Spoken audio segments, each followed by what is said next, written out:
ملي كنت صغيره كنت دائما كنسمع وتعطلات منين مشات جيبها من قرطاخنا. ما عمرني عرفت قرطاخنا سوني با ان ميت il existe. قرطاخنا مدينه العرائش بحله اسبانيا جميله رائعه.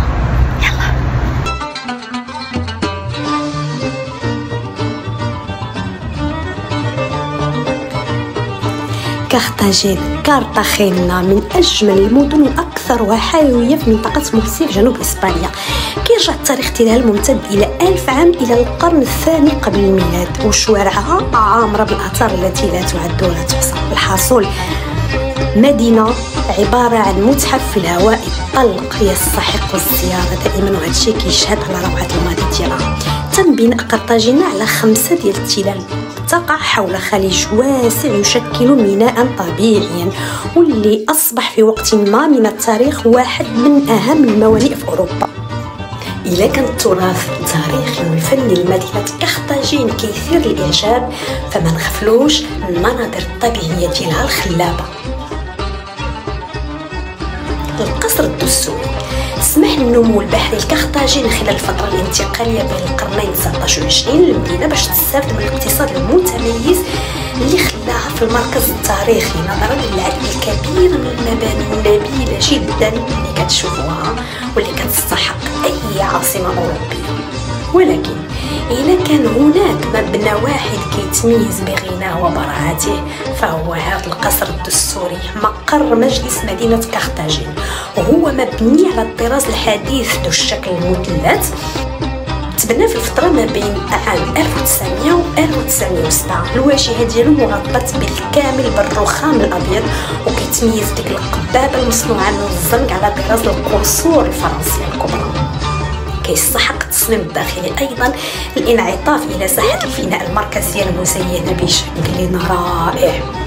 إلى جانب المسرح وقاعة المدينة كاين في كارتاجين العديد من المباني اللي على أهمية كتزين النسيج الحضاري للمدينة القديمة في شبكة من شوارع المشاة والساحات الصغيرة اللي احتفظت بالسحر الخلاب ديالها رغم الخراب ديال العديد من المباني نتيجة هذه المدينة الحالية اللي أصبح الدور ديالها أقل مجدا مما كان عليه.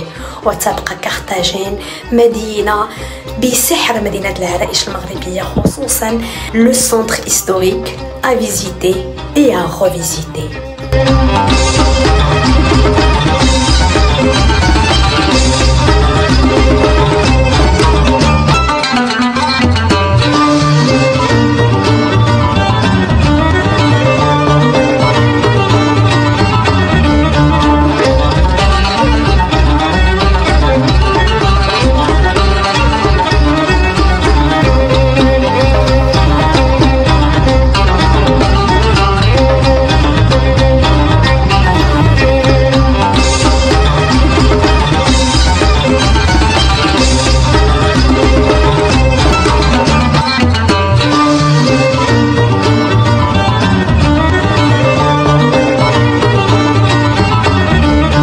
هاد لاستاتيو فكرتني غير في الاغنيه ديال الفنان سعيد مسكين، هاز الساكي في كتافي وباغي نعرف حق الرجال.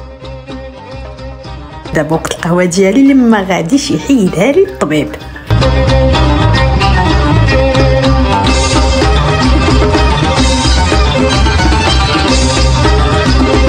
هذه هي قرطاجنة باختصار. دوماج ما قدرتش نصور لونسيان في باسكو التليفون ديالي سور لو بوين دو ديشارجي، دوكو غادي نمشي نسرها بوحديتي ونضرب لكم موعد المره الجايه نصور لكم المدينه القديمه. اون توكا المدينه القديمه هي اللي كتهمني بزاف لانها كتشبه بزاف مدينه العرائش فريمون بورتري كراشي جور باغي. الي الله.